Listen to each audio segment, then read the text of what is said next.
The Blades Ramble is proudly sponsored by My Business Group, a group of brands designed to support owners, leaders and managers in business. Contact mybusinessgroup.co.uk for more information or follow the link in the description below. Blades fans, subscribe to Blades Ramble. Up the Blades.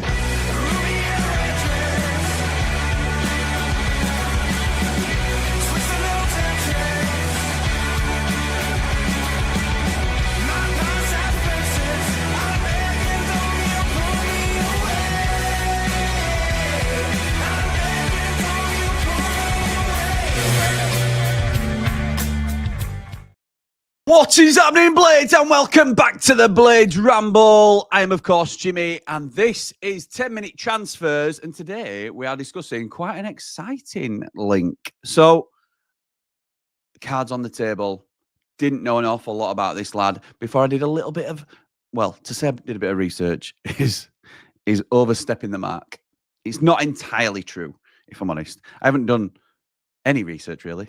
What has happened is one of my pals has given me the inside info, and then I've got our usual platforms to have a little look about the statistics and things like that we need to take into consideration. So if you're not already a part of the channel, please do like. If you enjoy the content, please do like and subscribe. It will very much be appreciated. We are going live. We have got videos coming on every 10 o'clock every weekday for 10 minutes discussing 10-minute transfers. So there's loads of rumours flying around at the minute. It's starting to pick up a little bit, which is always exciting.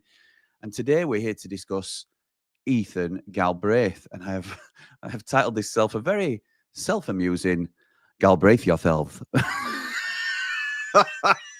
Anyway, let's get to it. Let's get down to it. So first want to say huge thank you to Lee Edridge, who has close family ties to Leyton Orient, basically. A Leyton Orient fan base. His family half of his family from down that way, and they have given us the inside info on Ethan Galbraith. Not sort of to the letter, but Lee trusts the opinion. I trust Lee's opinion. He trusts their opinion, as previously had really positive feedback, which has come to fruition. And the immediate response about Ethan Galbraith, who we'll talk a little bit more about in detail in a minute, is brilliant signing. Would be very, very good. So, hang on, because I'm live, I can do this. Let's get to some of the comments. I'm ignoring the first comment, which is ridiculous, from LUFC Lofts. Looks a baller and someone who can thread the lines and can finish, says David. Yes, we're excited about this one, aren't we? I won't be able to get through all the comments, by the way, if we keep bang, bang, bang, like usual. I would love to, but I'm on a timer, aren't I? So we'll see how we go. Blades apparently in for Cameron Brannigan, says Scott.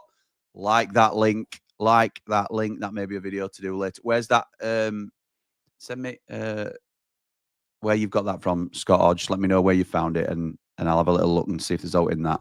And if there is, we might have a 10-minute transfer on that one as well. Do you think we'll get both him and Dunn? Well, funny you should say that, Jack, because tomorrow's 10-minute transfer is not Galbraith yourselves. I thought I'd uploaded the right thing, but I clearly haven't. Yeah, so it's a Jimmy Dunn transfer video. And I downloaded the wrong one, which is really annoying me. So, yeah, we're looking at Jimmy Dunn tomorrow. And I'll see if I can get that on screen just to show you exactly what we're talking about. But until then, my little seamless link didn't seem to work. Welcome to professionalism. Do I think we'll get... You'll have to see. You'll have to see what my video says tomorrow. But I mean, the cat's out of the bag on that one personally, because I've been talking about Jimmy Dunn for a little while. I think it will get done. The danger is that we all just assume it gets done. And again, done. We'll talk about this one more in depth tomorrow, but that is going to be the one. Is it done? Is it done for tomorrow? So, on to Ethan. Good morning, Jimmy. Hope all is well, pal. It certainly is. Nigel, up the Blades, up the Ramble, up behind the Ramble, like and subscribe. Good morning, Jim Bob, says Jan. Morning, pal. Lofts, you are skating a thin line. Can you get you can get Patrick Bamford? No, thank you, pal. Sent on X. Source EFL analysis via Graham Bailey. Okay. Interesting. Right. Let's get down to Ethan Galbraith first and foremost. So, what do we know about him? We know that he is a 24-year-old. Normally, at that time, I would give you his position.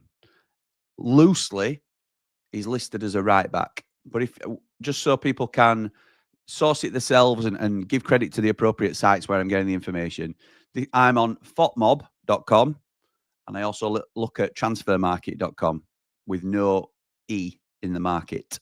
So Ethan Galbraith, 24 years old. He's a right-footed Northern Ireland international. Has been playing right back for Leyton Orient, his current club. We signed for on a free transfer back in 2023. But he also can play a lot further forward. Right wing, left wing, it's got him down as he can even play in the 10, sometimes plays in defensive. He's been a little bit all over. He's been playing predominantly for Leyton Orient, but again, this is where we lean on our knowledge on the ground a little bit in terms of Lee's family, who watches him week in, week out. We trust their opinion. Very attack-minded right back. Very attack-minded. It seems not the same build, but we've got an attack-minded right back in Femi Sariki.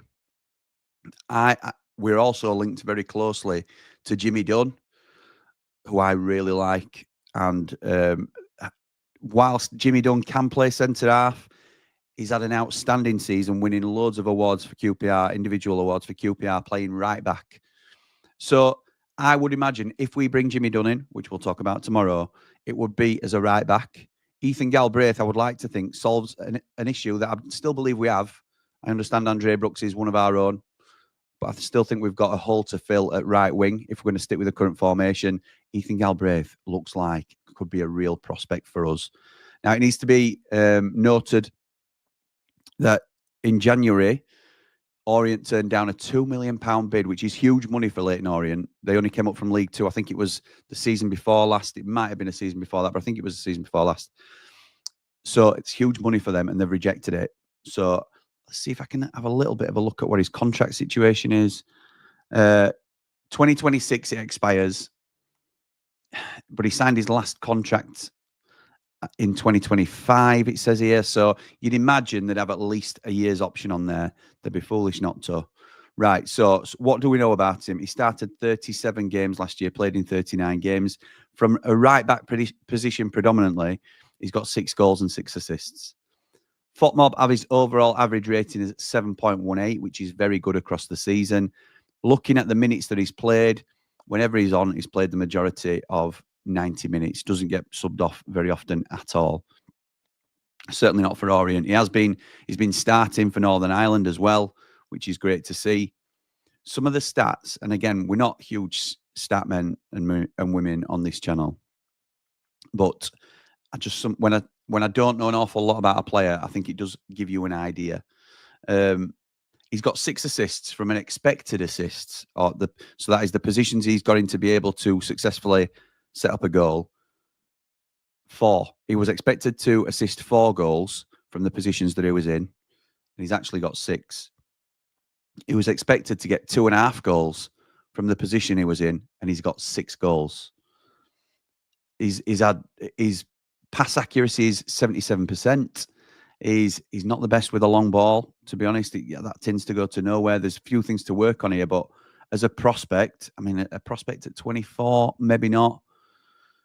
The one thing we have got is feedback, as I say, from other places. Let's have a look at how often he's played. So he started off his youth career at Man United. He's then had a loan spell at Donny Rovers in League One. They unfortunately got relegated that season, but the feedback we've had is he was head and shoulders their best player, and could have played higher. Then and that's from a Donny fan as well.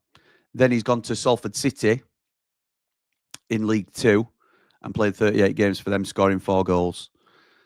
At Leyton Orient, in total, he's played 96 games and got 11 goals. I think this is a natural progression for him. It depends how much we end up having to part with. You have to think that Leyton Orient can't resist too high an offer.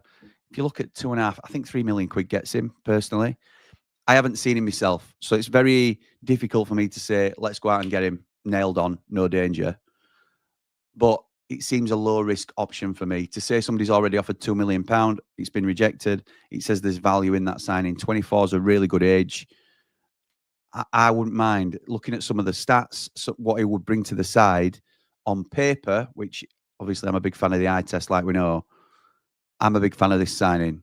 It fills a gap that we are struggling with at the minute.